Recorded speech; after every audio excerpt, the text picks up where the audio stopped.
Hello বন্ধুরা, আমি আবারও চলে এসেছি তোমাদের জন্য নতুন একটি ক্লাস নিয়ে। তো বন্ধুরা, আজকে আমরা করব সময় ও কার্য থেকে খুব গুরুত্বপূর্ণ একটি টাইপ। তোমরা দেখবে যে সময় ও কার্য থেকে কিছু অঙ্ক থাকে, যেখানে বলা হয় যে এ একটি কাজ এত দিনে করে, বি এর থেকে এত পার্সেন্ট বেশি দক্ষ, তাহলে বি কাজটি কত দিনে করবে। তো আজকে আমরা এই টাইপের অঙ্কগুলো করব। তো আজকের ক্লাসটি ভীষণই গুরুত্বপূর্ণ হতে চলেছে। তো চলো শুরু করা যাক আজকের ক্লাস। তো দেখো আজকের প্রথম অঙ্ক কি আছে। বলছে কমল একটি কাজ 15 দিনে করতে পারে, বিমল কমলের থেকে 50% বেশি দক্ষ, একই কাজ করতে বিমলের কতদিন সময় লাগবে। তো এই টাইপের অঙ্কগুলো আজকে আমরা খুব সহজে সমাধান করব। তো প্রথমে কি করবে দেখো, দেখো তোমরা প্রথমে কি করবে, যে এখানে বলেছে বিমল কমলের থেকে 50% বেশি দক্ষ। তো আমরা দুজনের যে কাজের যে দক্ষতার অনুপাত, সেটাকে আমরা আগে বের করব, লিখবো, ঠিক আছে। তো দেখো একজন আছে কি কমল, ঠিক আছে, একজন হচ্ছে কমল আর একজন হচ্ছে বিমল, তাই তো, কমল আর বিমল। তাহলে দুজনের যে কাজের অনুপাত বা কাজের ক্ষমতার অনুপাত সেটা আমরা বের করব। তাহলে কি করে বের করব, বলছে বিমল কমলের থেকে 50% বেশি দক্ষ।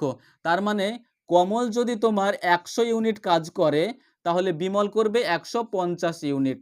যেহেতু কমলের থেকে বিমল বেশি দক্ষ, তাহলে কমলের থেকে বিমল বেশি কাজ করবে।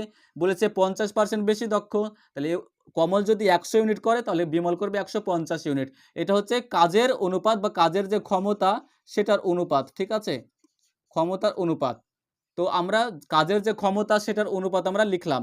এবারে দেখো, যার যত ক্ষমতা হয় বা যার যত দক্ষতা হয়, তার কাজ করতে সময় তত কম লাগে, ঠিক আছে। তার মানে ক্ষমতা এবং সময় পরস্পর কি ব্যস্তানুপাতিক, ঠিক আছে। তো যেহেতু ব্যস্তানুপাতিক, তাহলে যার ক্ষমতা বেশি তার কাজ করতে সময়ও কম লাগবে, ঠিক আছে। আর যার ক্ষমতা কম তার কাজ করতে সময় বেশি লাগবে। তাহলে এদের সময়ের অনুপাতটা আমরা এখান থেকে বের করে নিব। কি হয়ে যাবে, এটা উল্টে যাবে, ঠিক আছে। যেহেতু ব্যস্তানুপাতিক তাই এটা উল্টে যাবে। তাহলে কমলের সময় লাগবে কত, 150, আর বিমলের সময় লাগবে কত, 100, ঠিক আছে। 100 দিন হতে পারে বা 100 ঘন্টা হতে পারে। এখানে কি, এটা সময়ের অনুপাত, ঠিক আছে, সময়ের অনুপাত এটা। এবারে দেখো সময়ের অনুপাত কি পেলাম, 150:100, ঠিক আছে।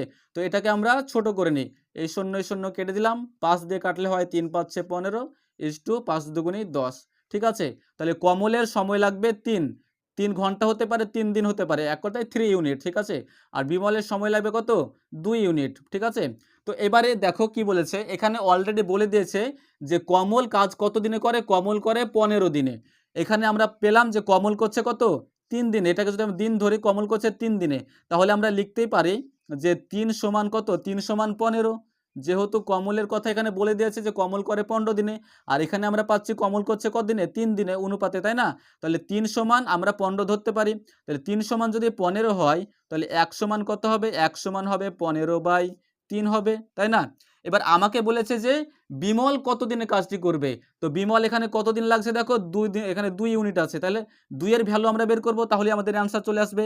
তাহলে 3 এর ভ্যালু হচ্ছে 15, 1 এর ভ্যালু হচ্ছে 15/3, তাহলে আমরা 2 এর ভ্যালু বের করব।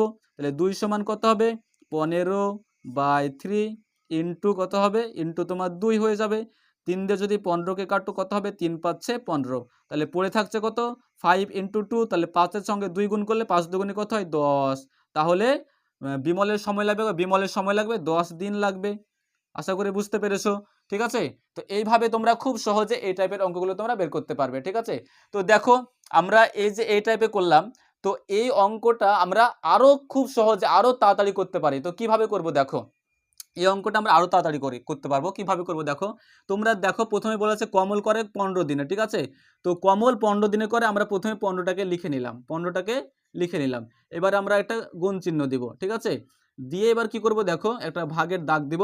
এবারে কি করব দেখো, আমাকে বলেছে বিমলের কতদিন সময় লাগবে, ঠিক আছে। তো এখানে বলেছে বিমল কমলের থেকে 50% বেশি দক্ষ। তাহলে আমরা তো এর আগে জেনেছিলাম যে কমল যদি 100 ইউনিট কাজ করে, তাহলে বিমল করবে 150 ইউনিট, তাই না। এবারে কি করব দেখো, তাহলে দুটো সংখ্যা আমরা পেলাম। এবারে দেখব বলেছে বিমলের কতদিন সময় লাগবে। তো বিমলের দেখো বেশি দিন লাগবে না কম দিন লাগবে। তো বিমল যেহেতু কি বেশি কাজ করে, তাই না, বিমল দেখো সবসময় বেশি কাজ করে, তাহলে তার মানে যে বেশি কাজ করে তার সময় সবসময় কম লাগবে, তাই তো। তাহলে সময় যেহেতু কম লাগবে, তার জন্য আমরা কমটাকে দিব ওপরে, ঠিক আছে। এখানে 100 আর 150 আছে, 100টাকে দিব ওপরে আর 150কে দিব নিচে, ঠিক আছে, দিয়ে আমরা কাটাকুটি করবো, তাহলে অ্যান্সার চলে আসবে। এই শূন্য কেটে দিলাম, 5 দিয়ে দেখো এই 15 কেটে যাচ্ছে, 15 কেটে দিলাম, পড়ে থাকছে 10, তাহলে 10 হয়ে গেল আমাদের অ্যান্সার, 10 দিন। ঠিক আছে, তো দেখো এখানে অপশান সিতে আছে দেখো 10, তার মানে আমাদের অ্যান্সার হয়ে যাবে অপশান সি। তো আশা করি বুঝতে পেরেছো। এইভাবে তোমরা করতে পারো, এইভাবে করতে পারো, এইভাবে করলে একটু বেশি সময় লাগবে, আর এটা করলে তোমাদের একমাত্র 2 সেকেন্ডে অ্যান্সার হয়ে যাবে। ঠিক আছে, তো তোমরা তোমাদের যেটা পছন্দ তোমরা সেভাবেই করতে পারো। এবারে তোমরা এই অঙ্কটি দেখো, তাহলে তোমাদের আর কোনো ডাউট থাকবে না। দেখো এখানে কি বলছে, বলছে এ একটি কাজ 12 দিনে করতে পারে, বি এর থেকে 60% বেশি দক্ষ, বি এর একা কাজটি শেষ করতে কত সময় লাগবে। তাহলে দেখো একই টাইপের অঙ্ক, ঠিক আছে, তাহলে আমরা ওইভাবেই করব। তাহলে আমরা কিভাবে করব, দেখো প্রথমে আমরা কি করব, দুজনের যে কাজের ক্ষমতার অনুপাত সেটা আগে বের করব। তাহলে এখানে দুজন কে আছে, একজন আছে এ আর একজন আছে বি, তাই তো। তো দেখো এখানে বলেছে বি এর থেকে 60% বেশি দক্ষ, তাহলে বি বেশি দক্ষ এর থেকে কত পার্সেন্ট, 60%। তার মানে এ যদি তোমার 100 ইউনিট কাজ করে, তাহলে বি কতটা করবে, বি করবে তোমার 160 ইউনিট করবে, যেহেতু বি বেশি দক্ষ, তাই না। তাহলে এটা হচ্ছে তোমার কিসের অনুপাত, এটা হচ্ছে কাজের ক্ষমতা, এটা হচ্ছে কাজের ক্ষমতার অনুপাত। ঠিক আছে, কাজের ক্ষমতার অনুপাত। এবারে আমি আগেই বলেছি যে যার ক্ষমতা বেশি হয়, যার ক্ষমতা যত বেশি তার সময় তত কম লাগবে, আর যার ক্ষমতা কম তার সময় বেশি লাগবে। তার মানে পরস্পর কি ব্যস্তানুপাতিক। তাহলে ক্ষমতা যদি বেশি হয় সময় লাগবে কম, ক্ষমতা যদি কম হয় সময় লাগবে বেশি। তাহলে আমরা যখন সময়ের অনুপাত বের করব তখন এটা উল্টে যাবে। ঠিক আছে, তাহলে সময়ের অনুপাত কি করে বের করব, 160 হয়ে যাবে এর সময়, আর 100 হয়ে যাবে বি এর সময়। ঠিক আছে, এটা হচ্ছে সময়ের অনুপাত। তাহলে আমরা লিখে দিলাম যে সময়, ঠিক আছে, সময়ের অনুপাত হচ্ছে 160:100। তার মানে এর যদি 160 সময় লাগে, 160 ইউনিট লাগে, তাহলে বি এর লাগবে 100 ইউনিট সময় লাগবে। এবারে এটাকে আমরা কাটাকুটি করে ছোট করব, এই শূন্য কেটে দিলাম, 2 দিয়ে কাটলে 8 দুগুণী 16, এটাকে কাটলে 5 দুগুণী 10, তাহলে 8:5, এটা হচ্ছে সময়ের অনুপাত। ঠিক আছে, এবারে দেখো এখানে আমাদের অলরেডি বলে দিয়েছে যে এ করে কত দিনে, 12 দিনে, এ করে 12 দিনে। তো আমরা এখানে এ পাচ্ছি কত, এ করছে এখানে কত, 8 আছে, তাই না। তাহলে এখানে যদি 8 আছে, তার মানে 8 সমান আমরা ধরে নিতে পারি 12। ঠিক আছে, 8 সমান কত, 12। তাহলে 8 সমান যদি 12 হয়, তাহলে 1 সমান কত হবে, 1 সমান হবে 12/8 হবে, তাই না।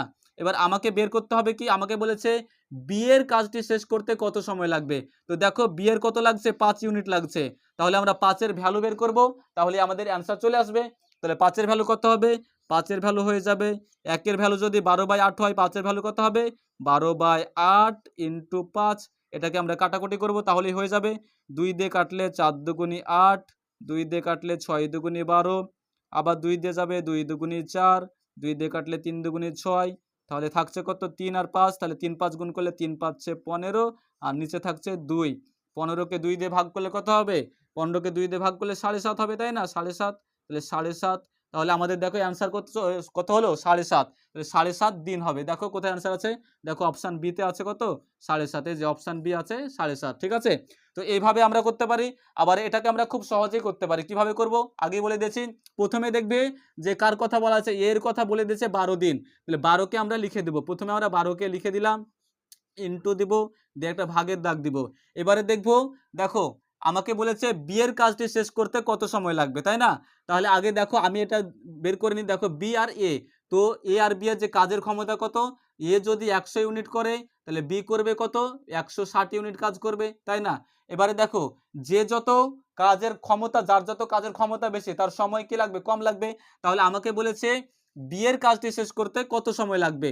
তাহলে দেখো বি এর ক্ষমতা যেহেতু বেশি, তাহলে তার সময় কি লাগবে, কম লাগবে, তাই না। বি এর ক্ষমতা এখানে বলেছে বেশি, তাহলে বি এর সময় কি লাগবে, কম লাগবে। তাহলে যেহেতু কম লাগবে, তাহলে কমটাকে আমরা উপরে লিখবো, মানে 100কে আমরা উপরে লিখবো আর 160কে আমরা নিচে লিখবো। কাটাকুটি করো, তাহলে তোমাদের অ্যান্সার চলে আসবে। এই শূন্য কেটে দিলাম, যদি আমরা 2 দিয়ে কাটি দেখো কত হয়, 6 দুগুণী 12, 2 দিয়ে কাটলে 8 দুগুণী 10, আবার 2 দিয়ে কাটতে পারি, 2 দিয়ে কাটলে 3 দুগুণী 6, 4 দুগুণী 8, আবার এটাকে যদি কাটি 2 দুগুণে 4, আর এটাকে কাটলে 5 দুগুণী 10, তাহলে পড়ে থাকছে কত, 3 আর 5 উপরে, তাহলে 3 5 15, আর নিচে থাকছে 2। 15কে 2 দিয়ে ভাগ করো, তাহলে 7 কত হবে, 7.5, 7.5 এত দিন হয়ে যাবে আমাদের অ্যান্সার। তো দেখো আমাদের অপশান বি 7.5। তো তুমি যেভাবেই করো উত্তর একই আসবে, ঠিক আছে? তো এইভাবে করলে তোমাদের একটু সময় বেশি লাগবে, এইভাবে করলে তোমাদের সময় খুবই কম লাগবে, ঠিক আছে? তো আশা করছি তোমরা বুঝতে পেরেছো। যে তোমাদের জন্য একটা হোমওয়ার্ক থাকছে, তোমরা যদি অ্যান্সার করতে পারো তো অবশ্যই কমেন্টে তোমরা অ্যান্সারটা লিখে জানাও। যদি অ্যান্সার ঠিক হয়ে থাকে আমি তোমাদের প্রত্যেকটা কমেন্টে রিপ্লাই করে জানিয়ে দেবো যে ঠিক হয়েছে নাকি ভুল হয়েছে। তো ততক্ষণে ভালো থেকো, ধন্যবাদ।